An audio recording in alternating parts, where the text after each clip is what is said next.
नमो ब्रह्मादिभ्यो ब्रह्मविद्यासम्प्रदायकर्तृभ्यो वंशऋषिभ्यो महद्भ्यो नमो गुरुभ्यः वक्रतुण्डमहाकाय सूर्यकोटिसमप्रभ निर्विघ्नं कुरु मे देव सर्वकार्येषु सर्वदा शङ्करं शङ्कराचार्यं केशवं बादरायणं सूत्रभाष्यकृतौ वन्दे भगवन्तौ पुनः पुनः ईश्वरो गुरुरात्मेति मूर्तिभेदविभागिने व्योमवद्व्याप्तदेहाय श्रीदक्षिणामूर्तये नमः। ओम तत्सत् श्रीगुरुभ्यो नमः।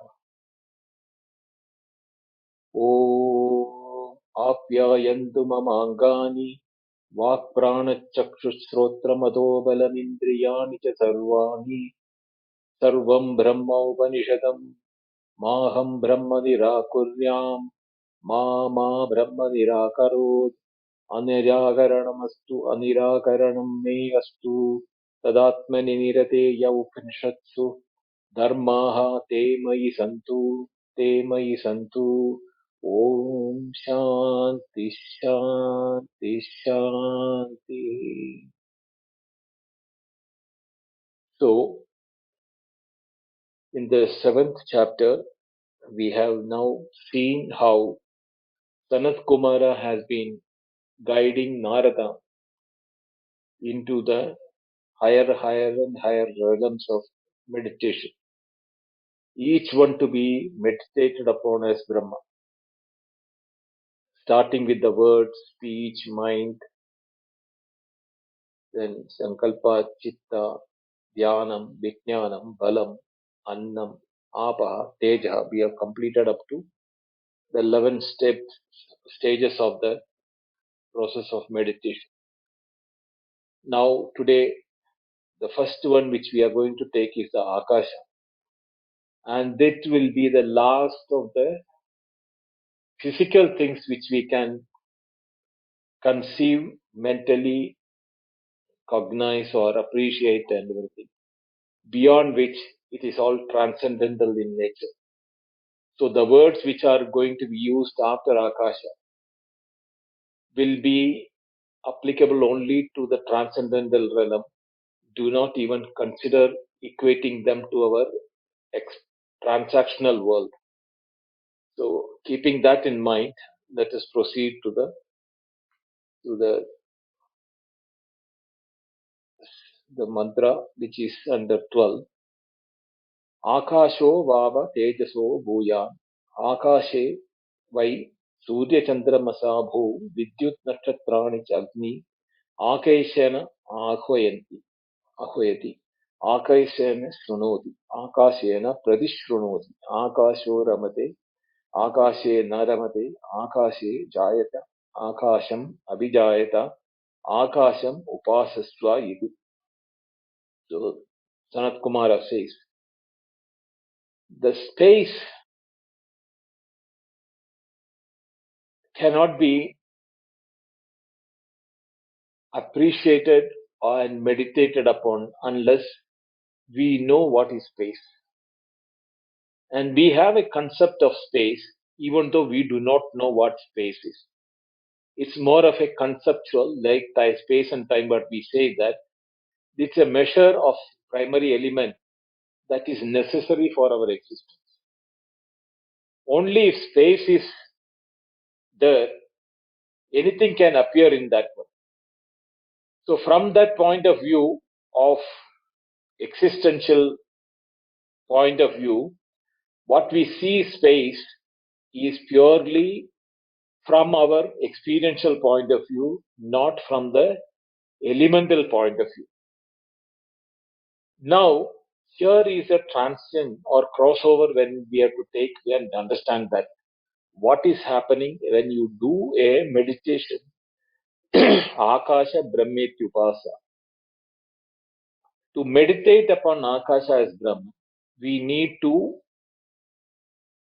have the concept of Akasha as the largest which we know in our known realm of experience and everything.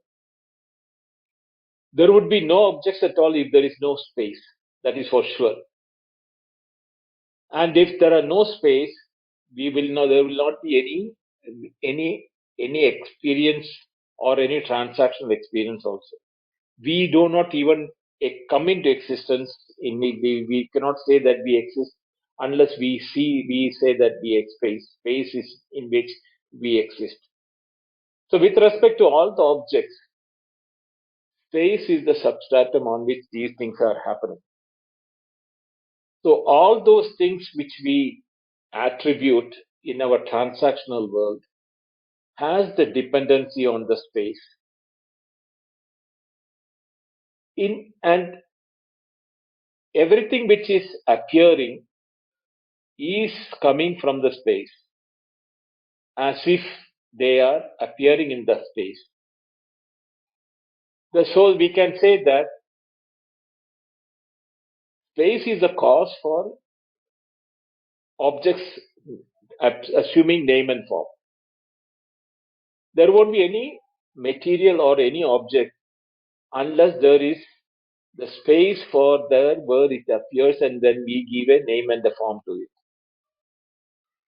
So space has to be taken as the cause, and the appearance of the objects, including our appearance in the spatial,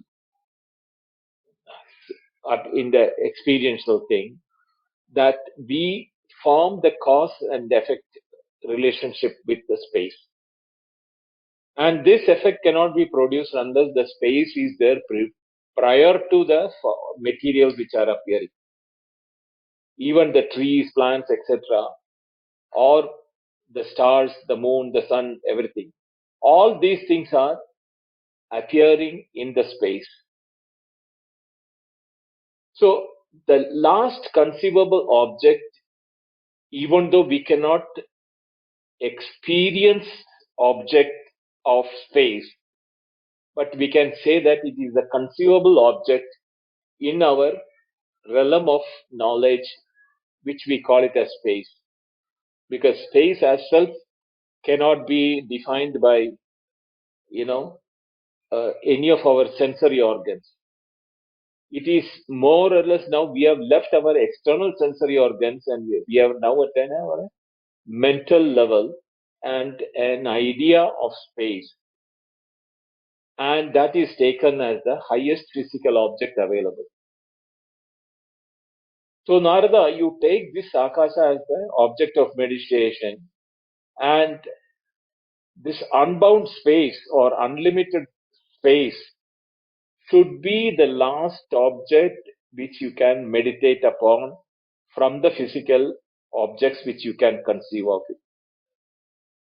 And if we can expand our mind to that, if you can in the meditation expand your mind as much as the spread or the reach of the space is concerned, so much will be your power, so much will be your capacity to know, and so much will be your luminosity, because everything appears in the space. So illumined by the space, the luminosity or your presence, all those things can be expanded if you meditate upon the space as the Atman. Just as the sun is in the sun, illumines objects in the space, so too the consciousness in us, when we conceive the space, when you do the Brahma Vipasa, Brahma is Atma, Satya Jnanam Anandam. So there the consciousness of Brahman will be the illuminating thing, what is in the space. So whether it is illumined by light or not, the consciousness will be able to illumine the objects in the space. And as long as there is space, so much will be your success. And therefore, you meditate upon space as the ultimate, as the unlimited space, as the equivalent to Brahma. And this is the last of the objective meditation which I can recommend to you. Narada says, this is a great thing. I cannot think of anything greater than space. So let me meditate upon this thing. But Bhagavan, is there something superior to space? So Sanatkumara says, yes, there is something superior to space. Definitely. Space is, I told you, it is the last of the objective world which you know. But there is something superior to the space, which we can say that prior to the space. So the words, now one words which the Upanishad is using is typical Upanishadic language, which we should not equate with our mundane or transactional world. So the word here used is smara. Smara bhava akashat bhuya adyavi bhava asi nasmaranto naiva te kastana shrunuyu na manvirad na vijanirad yada va te smruyuhu atha shrunuyuhu atha manviran atha vijanirad smarena vai putran vijanadi smarena pashun smaram upasasva iti. Now, the typical word smara can be translated as memory, smriti, smr dhatu. But here it is not talking about memory. It is talking about the self-awareness or the self-consciousness as the object of meditation. Smaram upasasva. Now, this self-existence, we should not take it as a memory. Because if you consider our experiences before we experience space, we were in our deep sleep where we did not have even the experience of the space. We did not know anything of the individuality or anything at that state. But there is an awareness or a self-consciousness which was present, which you cannot deny that I did not exist. This aspect of experience, which is not transactional in nature, because that is not available once we wake up, where the space comes and the rest of the world is experienced. So our consciousness of our own existence is prior to the operation of our consciousness becoming becoming the effect which recognizes even the presence of the space and placing us also inside it. So space is placed outside of the consciousness, and then physically we are placed inside the consciousness.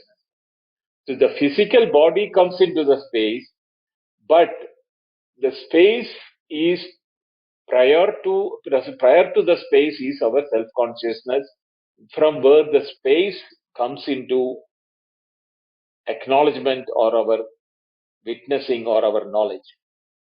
So our consciousness is still prior to be the determining factor before we enter into the vast space, time, and the objects, teja, apa, vayu, all those things which we have been discussing till now. It doesn't mean a type of memory, because if it is memory, it has to be recollection in the sense that we should be remembering that as something experienced in space and time. But when the space and time is not there, that memory cannot be called as a memory. That is why the word smara is used in the Upanishad, to indicate to the transcendental stage where we have now left our physicality with the space and the related to the space and world, but even finer and the transcendental stage where we do not even have the instruments of cognition to indicate it. But at the same time, when we meditate upon that, we can arrive at that state that what was there before the space came into existence is very clear when we analyze that with our deep sleep. Before the world came into existence in the waking and the dream, we were in a state of consciousness, which we call it as self-consciousness for the purpose of explanation, but there is no self there. But we know that after that only the world has come. This self-existence, we can say, self-consciousness or self-existence are identical, because we cannot say was it existence or was it consciousness? What is that is meant is used by the word smara in this Upanishad. Then definitely that is superior to the space which we have now experiencing in the waking world. Jagrat Swapna Sushupti Avastha is being declared from the waking point of view. So we try to include the Sushupti also part of our experiential bodily experience. But it is not there, because we don't experience our body. We don't experience anything of related to the space, time, or fire, water, or any of those things, even from that point of view. So no function of any kind of them is worthwhile possible if this self-consciousness is not understood properly. We are not even aware that this self-consciousness, the importance of it, we decry it, or we diminish it to as a state of uselessness, deep sleep in our transactions. But that is not the case. Only when there is a manifestation of this self-existence or self-consciousness, the I-hood, the individuality arises from that. And then the rest of the knowledge of relational to the I and the world, because both the world came into the space, the I individuality, the I-hood also, or the I-ness also came into that space only on account of this self-consciousness. All our activities in our life, whatever may be that, once we wake up, we do not correlate that. Prior to that is the self-consciousness, which is the reason why all the activities in the world are happening. If that is not there, there will not be any world of experiences, nor the Akasha, Vayu, or Teja, Apa, none of them will be come into existence. So, yaha smaram brahmetyupaste yavat smarasya gatam tatra asya yatau kamajaro bhavati. Yasmaram brahmetyupaste asti bhagava smarad bhuya iti smarad va bhuya asti iti tanme bhagavan bravidu. So the same question keeps on asking. The very superior type of meditation which we consider as meditation on the self object of meditation. So that famous mantra from Shvetashvatara Upanishad, which I always quote, is that, Trishudamasu yadbhogyam bhokta bhogashta yadbhavet yebhyo vilakshana sachi chinmatroham sadasiva. Trishudamasu, in the three states of experiences, the waking, dream, and deep sleep.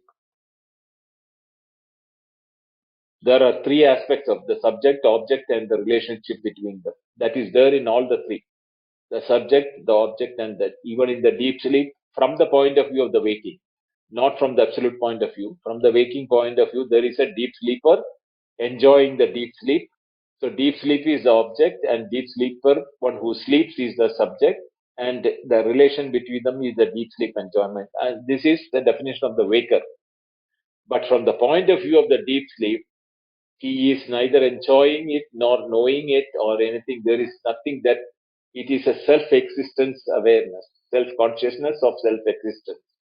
There is no experience, because there is Vishesha Vijnana Abhava. There is nothing specific apart from that for itself to experience. So there is that.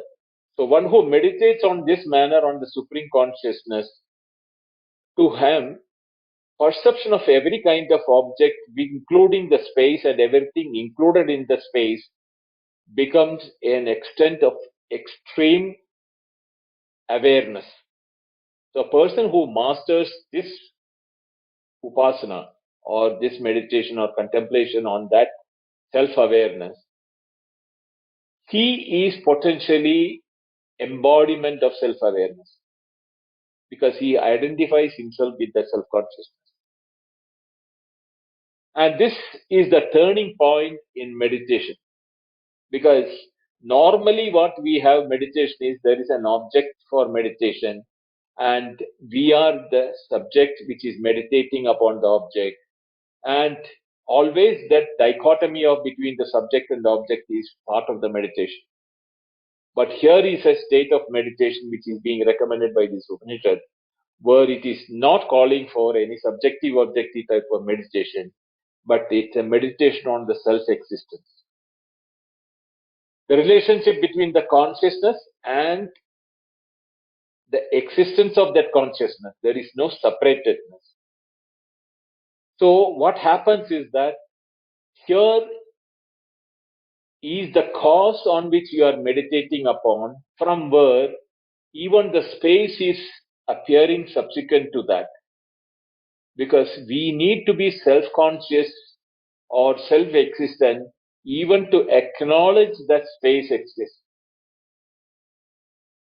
So, as much as we are able to identify with that self-consciousness, self-existence, self-consciousness, vaster and illuminating nature of the self-consciousness will be such that anything which appears in the space, which is a product of that or an effect of the consciousness, is known or will be illumined by that consciousness.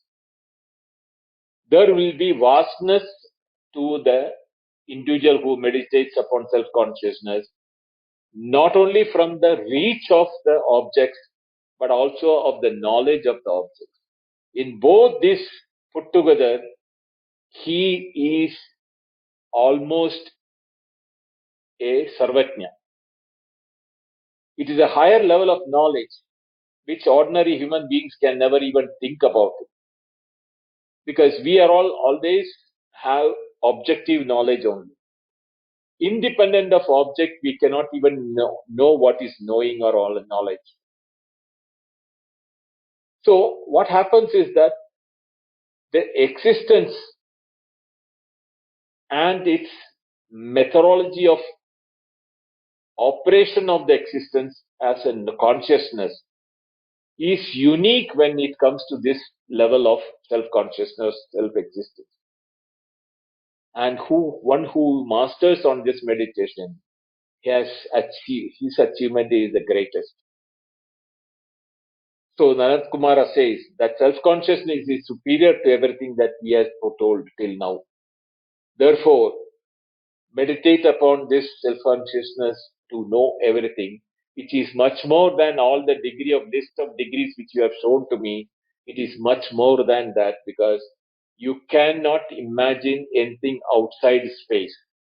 Whereas this one which you are going to meditate is prior to even the space coming into existence. It is the existence prior to the existence of the space. So, and it is self-consciousness, therefore, it has the potency to make anything appear in the consciousness also known to you. So, please meditate upon this smara, or this, what is called the self-conscious or self-existence. The word used is smara, not memory. Please understand. That's why I didn't want to use the word memory at all in this place. Even though the traditional translation will translate it as memory, but that is not the meaning it has to be taken here.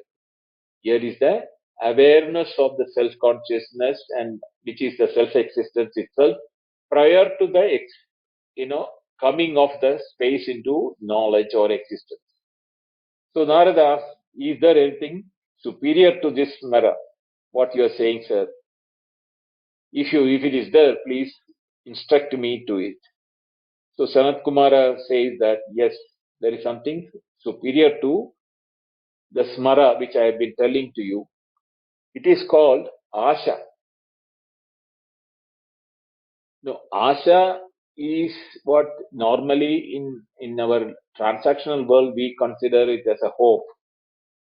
But this being the transcendental nature of the subject which we are discussing, the word hope should not be used here. Here also the word meaning is different. It is an aspiration for transcendence. Now, what is this aspiration which we are talking about? It is that aspiration which is present in every atom, because of which the hope or the aspiration with which we are all living. See, when we are all experiencing life, we are not aware of this aspiration which is there in all of us, which is the prime mover because of which we are doing activity.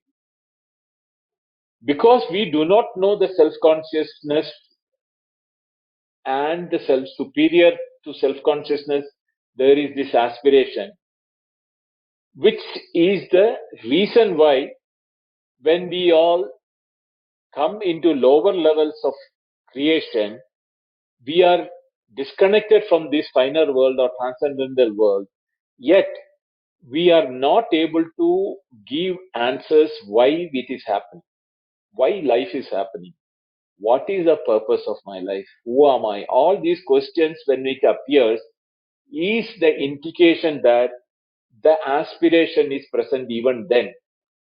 But the aspiration which we take in the transactional world is always in relation with the objective world. Therefore, we are not able to understand what is the transcendental experience of the aspiration of the self-transcending nature of our own nature. This is the what we call it as the aspiration. And our very existence is depend upon this, because we have motivation, expectation, and we never say tomorrow is not going to come. There is an expectancy that tomorrow will be there, and all our activity is to expand in space and to transcend time.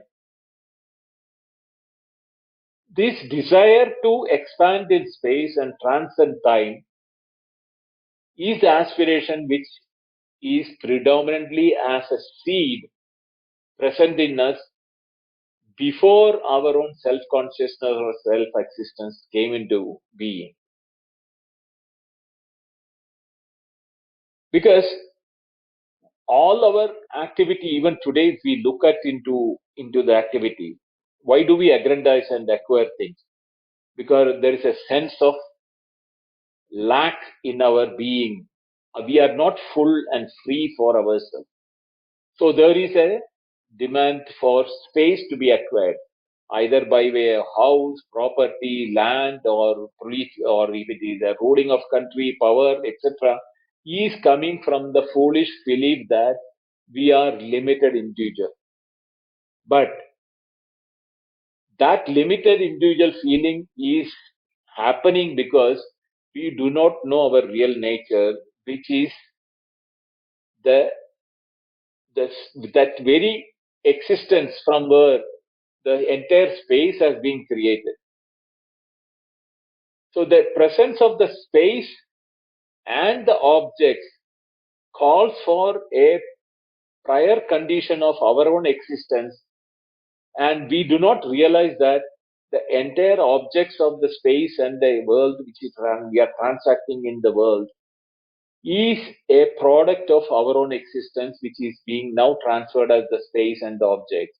And it is that aspiration which created the Vayu. So in the Taittiriya Upanishad it is said, Etasmat Atmana Akasha Sambhuta. Akashat Vayor Agneravaha Abda Prithvi Aushadebhyo Annam Annat Purusha Anna Rasamayaha. And all every creation is step by step explained because Atmana Akasha Sambhuva. This self-consciousness is from where the Akasha has Sambhuva, means Akasha was born. But even before that self-consciousness which projects the Akasha, there should be a desire or an aspiration in the self-consciousness to project the Akasha. That is what is called Asha here. That self-aspiration or the desire or the intent or volition for the self-consciousness to project itself as the space and the objects in the multitude in the world outside is due to this aspect of asha present in the subtler condition than the self-consciousness. Self-existence prior to self-consciousness is this state of asha. And this is present even when the creation has happened. Because whatever may be the subsequent causes which are effects which are being produced, the first cause itself is the one there in the second as a product. The second product, if it produces something further, the effect of the first cause present in the second product added by that will be the third product. So like that, the continuity of the primordial causes will be always present in every atom of the creation. But we are unable to see because we are all using only a limited sense organs and the mind to know things. Only if you can meditate on the transcendental aspects of the self-existence and self-consciousness and transcend yourself to that vastness of subtlety or the subtleness, the sushmatvam, which is anoraniya and mahatomaniya. So that is why it is said that it is the subtlest of the subtle and the grossest of the grosses. Because the grossest comes from the subtle. So the subtle is present in the gross. So same way, this asha is present in the self-existence. And from the self-existence, when the akasha and the rest of the things are produced, this asha is present in that. That is the reason why we are always hopeful of tomorrow and we are always hopeful of, having enjoyment or happiness in our life. So Narada is still again asking, is there anything, something greater than? So before that, so Yasham Brahmetyupasade, Asha Asya Sarva Kama Samruddhyan Medha Asya Shishyo Bhavati Yavad Ashaya Gatam Tatra Asya Katav Kamacharo Bhavati Asham Brahmetyupasla. So Sanatkumara says that Asha is the reason why you are able to achieve everything in the life. If that desire is there, you will not be even motivated to do anything in your life and achieve that. But that asha, what you are presenting the life, is not seen because that is a transcendental nature.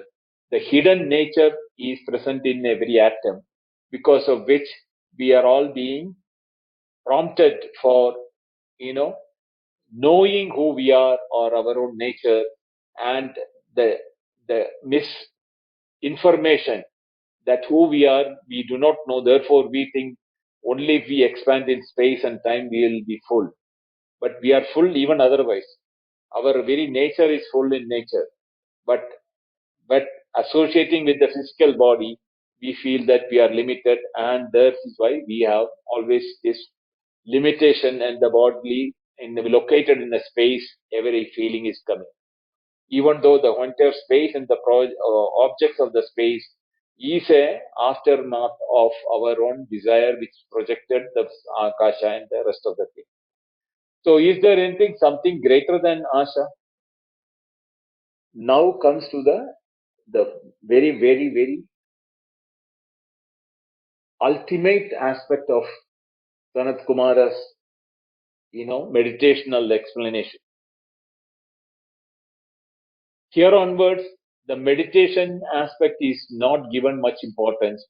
but more on the knowing part of the knowledge part is what is being important. So what is greater than this asha or this aspiration for which we all have become what we are?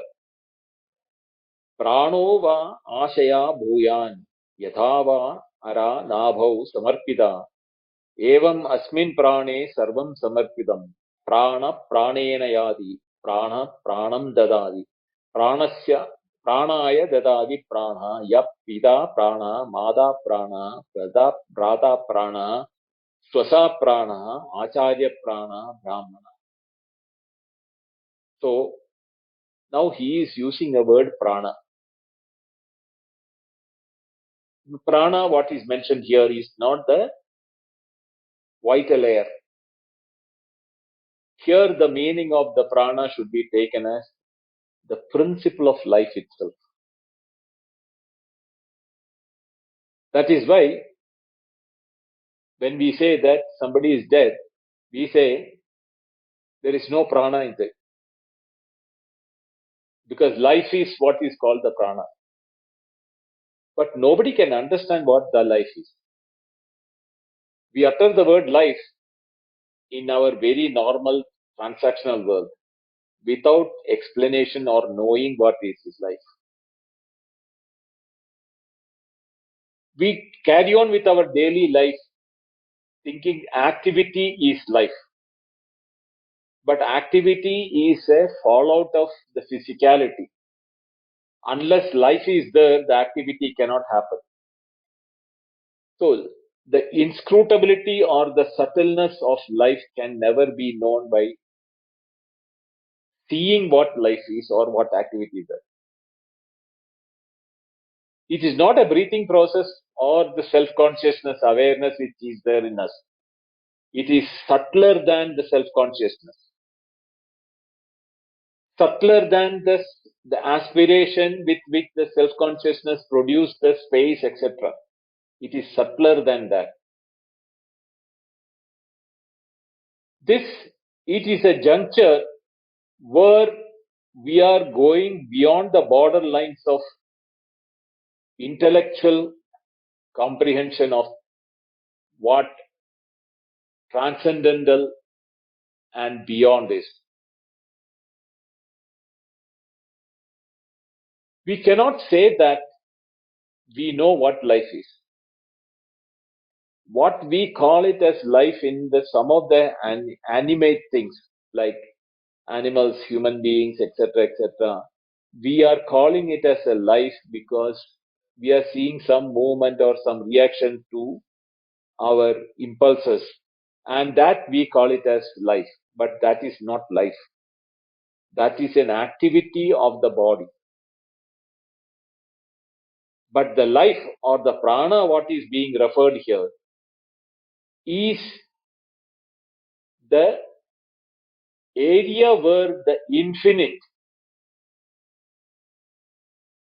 transcends itself into a finite expression.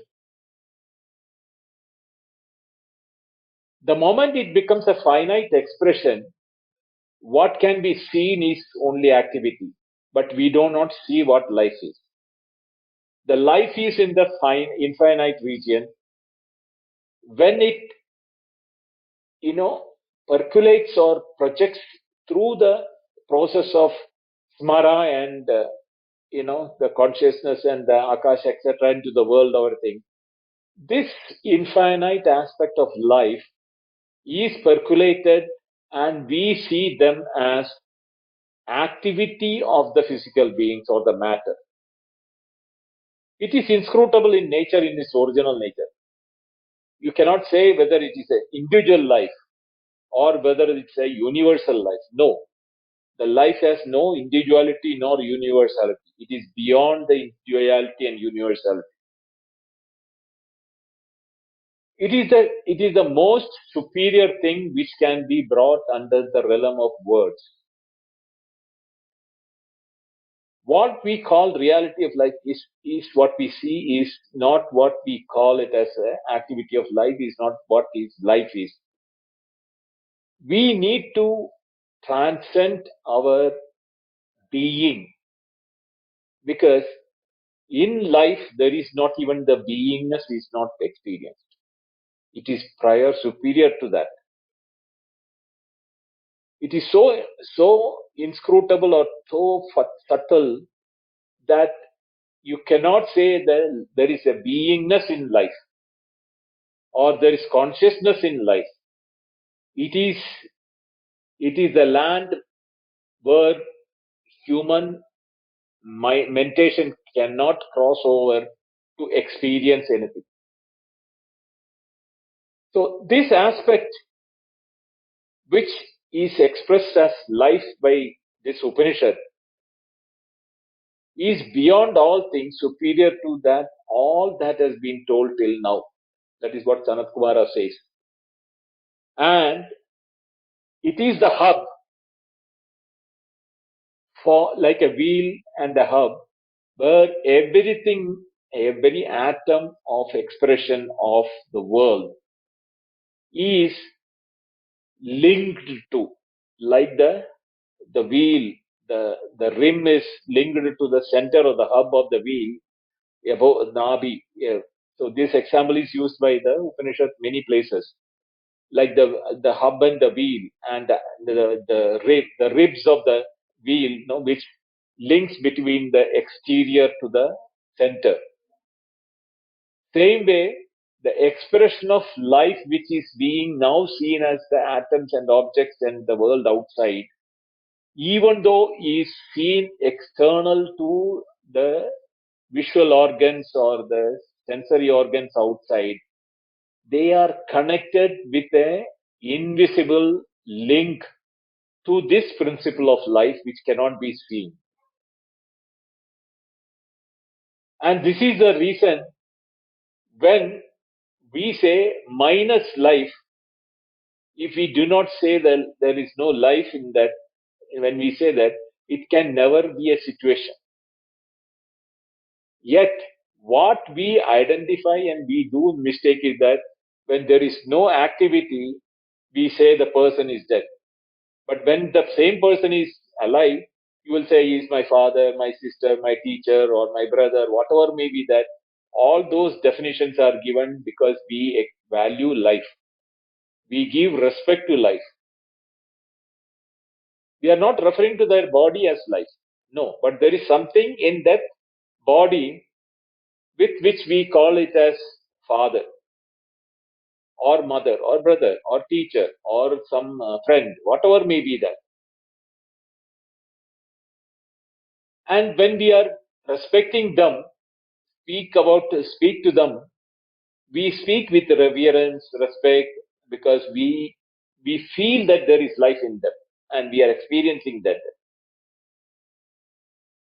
But when it is withdrawn, when that life aspect is withdrawn from that, the importance which we give to the same physical material or matter in the world is a different nature. We are ready to bury it or burn it or, do whatever it is that. If it is an animal, we are ready to cut and eat it. All those things are being done when there is no life in it. Imagine the chicken kept in your plate, you start laying eggs or start making sound, or the goat or the beef starts making sound and crying. You will not eat it because you will not be able to even look at it, the food as eatable thing.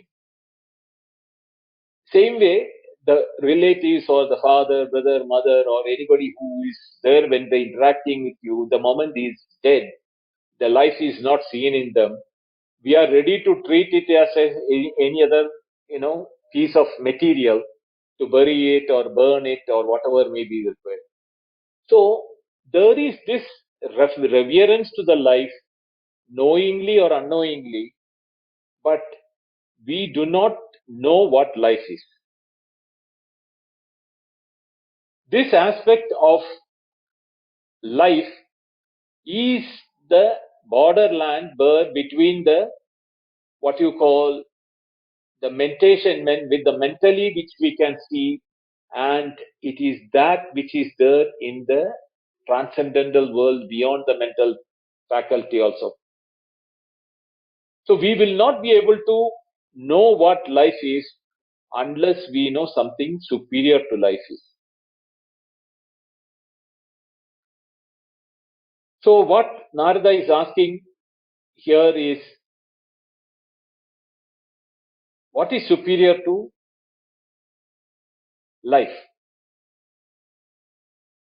Before that, the Sanatkumara says, the greatest knowledge is the knowledge of life itself. Not merely knowing the sense of object of sense and seeing the life pulsating in the object, you do not understand that this is life. The life is something which we cannot understand with our normal method of thinking.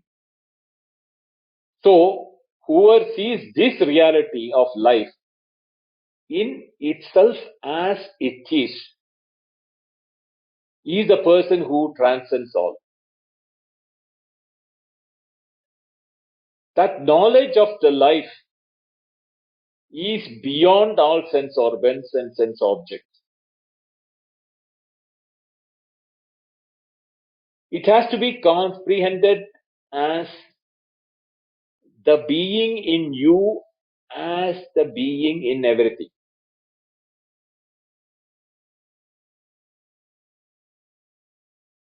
And that aspect is what is called, knowing that aspect is what is called the truth.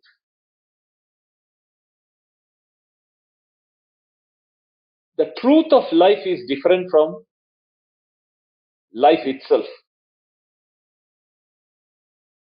So, what has to be understood is that how do we understand and know the truth has to have a level which is not the truth which we have in our transactional level. It is not a mere pursuit of truth that we are referring to here as a knowledge, but the truth itself that has become one with the knowledge. There is no difference between the knowledge and the truth with which the life can be understood. To know life, what is life, we have to know what is the truth. And the truth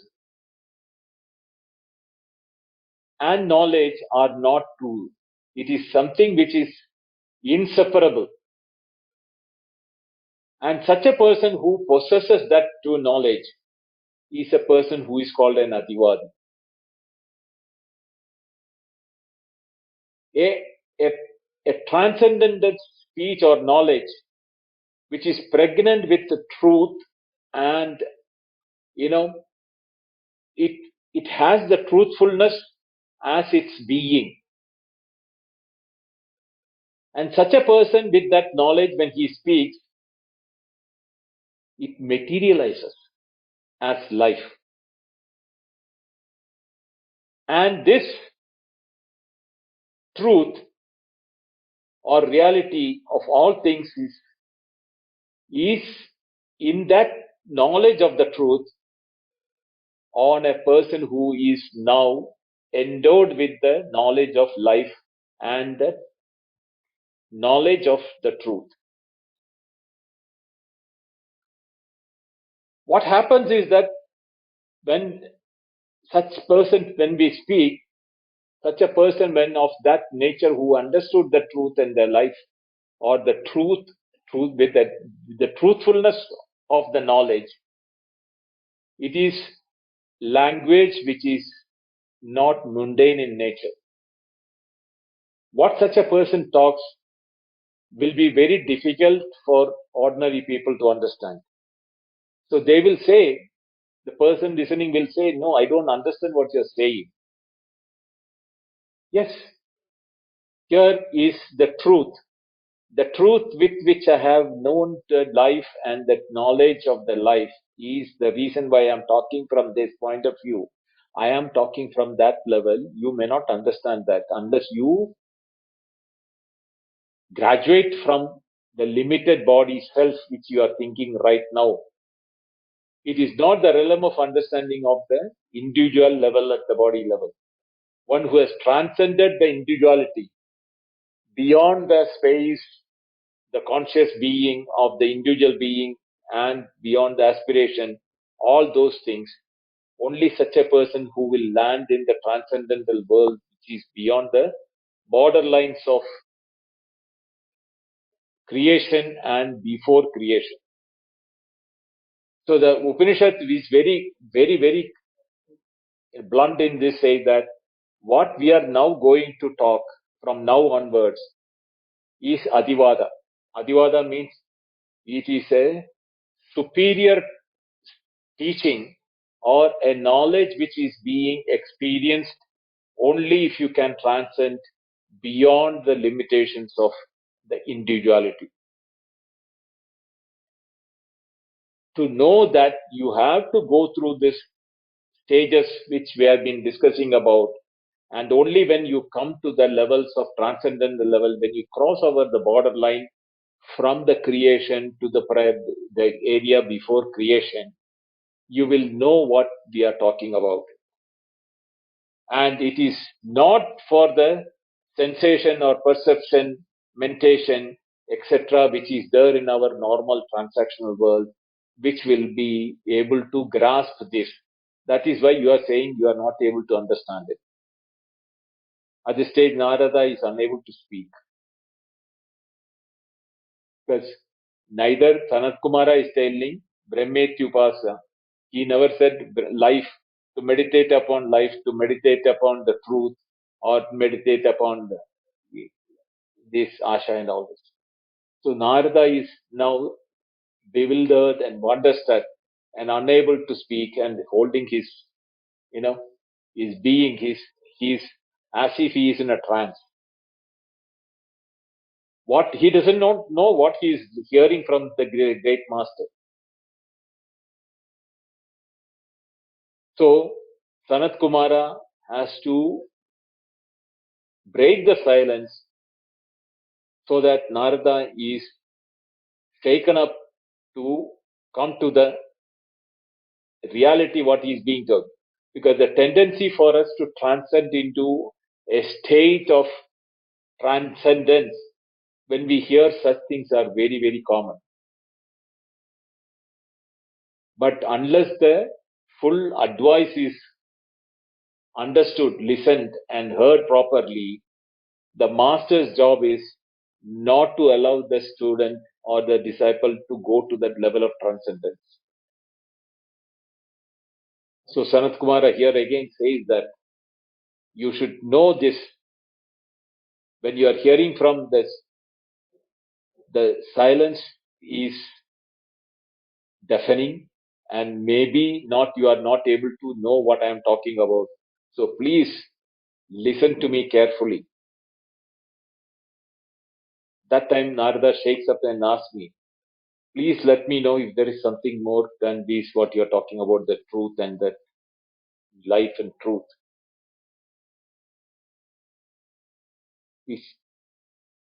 And he has a desire to know more. So, to explain this transcendental speech, Sanat Kumara doesn't give the next stage. He says that Yeshatu va adivadiya satyena adivadati soham bhagava satyena adivati iti satyam tu eva vijitnyasasva satyam bhagavo vijatnyasasva. Now the truth, the transcendental speech or adivadi is an expression of the transcendental knowledge.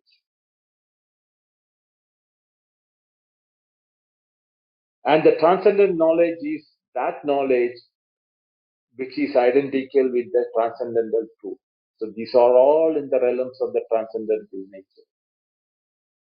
I'll not be able to complete this one, so I'm not going to enter into this subject of transcendental speech and transcendental knowledge and transcendental truth. All these three are together to be taken up.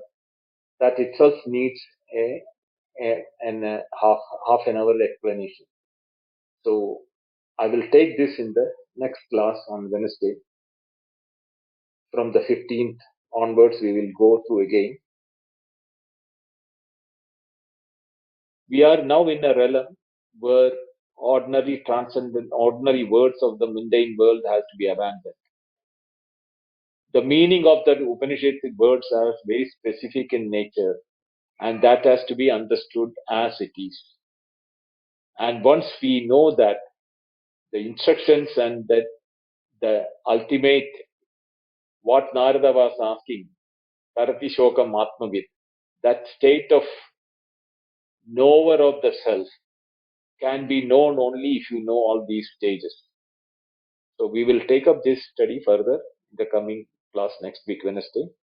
I'm stopping here. Om Purnamada Purnamidam Purnat Purnamudachyate Purnasya Purnamadaya Purnameva Vasishyate. Om Shanti Shanti Shanti. Harihi Om. Sri Gurubhyo Namaha. Harihi Om. Thank you.